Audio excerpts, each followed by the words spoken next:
Lecture number 6. Arguments in favor of instrumental music considered.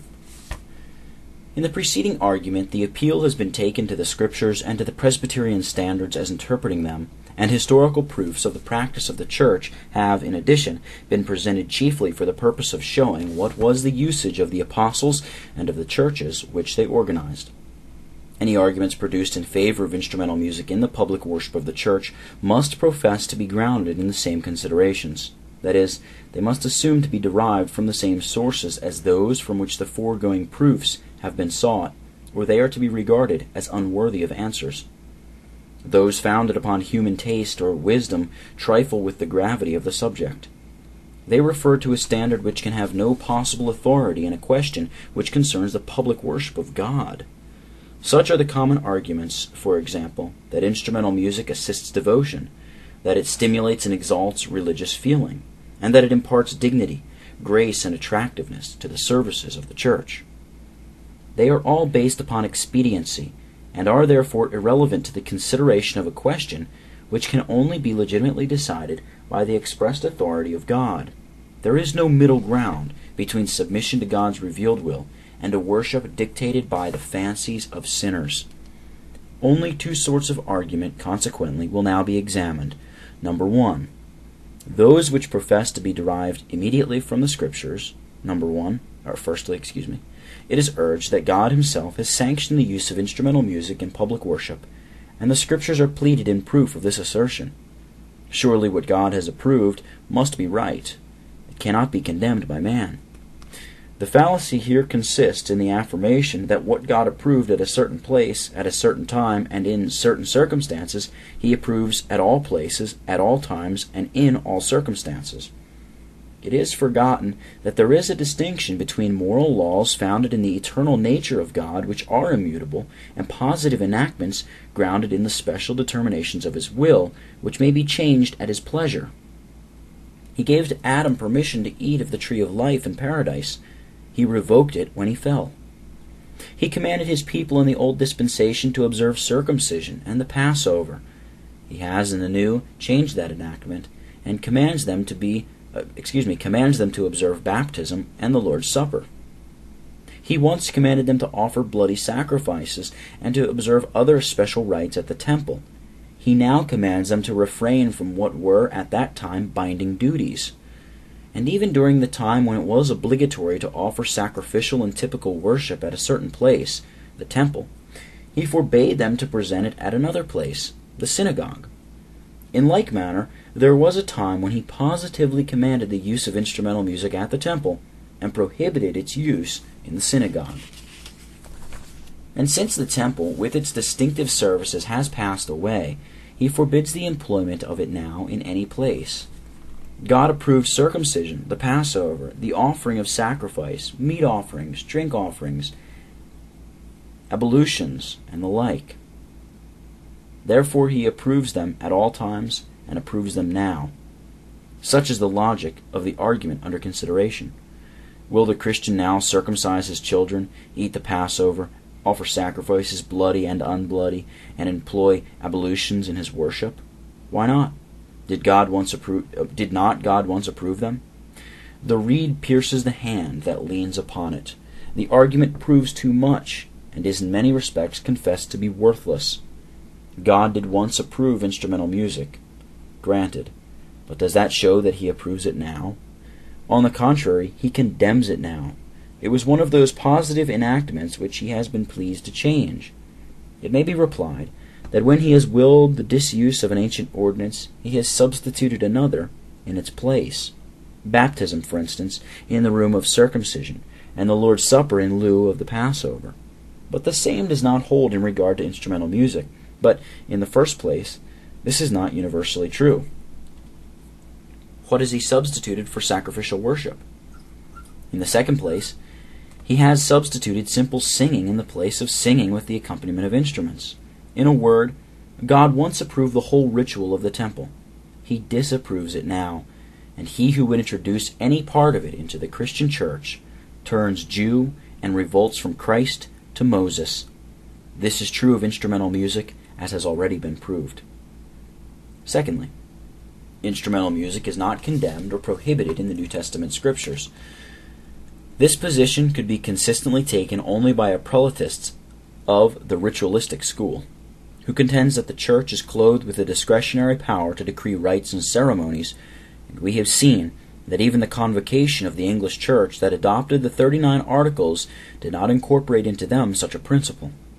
To those who cherish a respect for the doctrines of the Reformed Church, of the English Puritans, and of the Church of Scotland, the principle is of cardinal value, that whatsoever is not commanded, either explicitly or implicitly, in the New Testament Scriptures, is forbidden in the New Testament Church. It is enough to them that those Scriptures are silent concerning any practice to secure its exclusion from the services of the Church. It has at the outset of this discussion been shown that under the Old Testament dispensation a divine warrant was necessary to the introduction of any element into the public worship of God's house.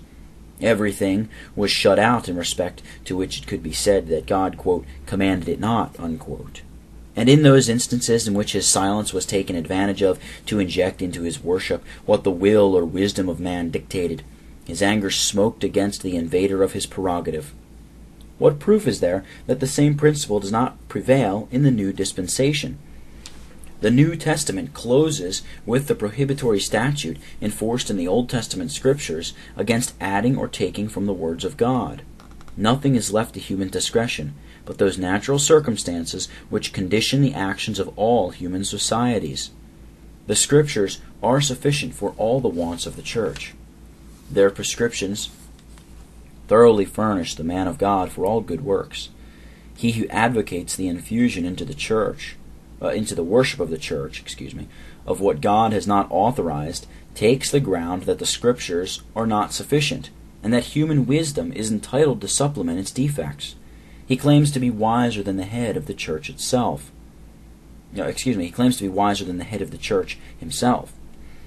Instrumental music is prohibited by the absence of any warrant in the New Testament for its use. It is prohibited by the declaration that the temple worship, with all its peculiar appurtenances, is abolished. It is prohibited by the fact that it is not included in the inspired enumeration of the elements of public worship, and it is prohibited by the practice of the apostles, which must be deemed regulative of the customs of the church by all who revere the authority of inspiration. Thirdly, instrumental music is justified in the church on earth by the consideration that it is represented as employed in the church in heaven. Are we not to be heavenly minded? Whether the language of the apocalyptic seer is to be interpreted literally or not, whether harpers will harp on real harps in heaven or not, it is not material to the present purpose to determine. If it be admitted that instrumental music will be employed in heaven, this argument will not be helped. It would be invalid, because it would prove too much. All that the glorified saints will experience in heaven cannot, from the nature of the case, be realized on earth. They will not need to confess and deplore continually recurring sins, but we are obliged to do so below. They will sing, but they will hardly chant in mournful strains, quote, "Show pity, Lord, O Lord, forgive. Let a repenting rebel live. Are not thy mercies large and free? May not a sinner trust in thee? Should sudden vengeance seize my breath, I must pronounce thee just in death. And if my soul were sent to hell, thy righteous law approves it well." Unquote. Thus we sing, however, till our dying breath. One of the holiest ministers I ever knew, at 93 years of age, on the verge of his translation to glory, wrote that he was constrained to sing those penitential words. It is not likely that they wet the sacramental bread with the tears of penitence, but this we do while we obey the injunction of our Lord, quote, "Do this in remembrance of me," unquote. They neither marry nor are given in marriage, but it would scarcely be legitimate for us to argue from their example to what our practice should be. If we did, the church on earth would be, as Owen says, in the condition of the kingdom of the Romans when it consisted only of men. Quote, "It had like to have been the matter of a single generation." Unquote. They cannot be conceived as beseeching sinners to be reconciled to God, but we, should we imitate them in this regard, would ill discharge our duty to the unconverted souls around us. But enough.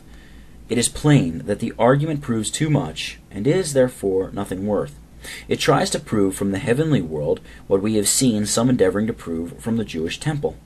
Both arguments burst from their own plethora. If God had commanded us to do what is done in heaven, we might make the effort to obey, whatever might be the success or failure attending it. But until such a command can be produced, we are not warranted to turn harpers and harp upon harps in the church on earth. Fourthly, the use of instrumental music in the church is justified upon the scriptural principle that we ought to consecrate every talent we possess to the service of God. This argument is also futile, because it proves too much. It would prove that the sculptor would install his statues in the sanctuary, that the painter should hang his pictures upon its walls, that the mechanic should contribute the products of his skill as, quote, object lessons for the elucidation of gospel truths, and that the architect should, by massive piles, express the greatness of God, and by the multiplicity of their minute details, the manifoldness of his works. Avaunt! The argument is suited only to a papist. Fifthly, instrumental music is among the adiaphora, the things indifferent. The law of liberty entitles us to its use. The answer is easy. That law exempts us in things sacred from obedience to the commandments of men, and, so far as our individual consciences are concerned, from compliance with their scruples and crotchets. But it cannot free us from the obligation to obey God. Now God commanded the Jews to use instrumental music at the temple, and did not command them to employ it in the tabernacle for most part of its existence, or in the synagogue. They obeyed him in both respects.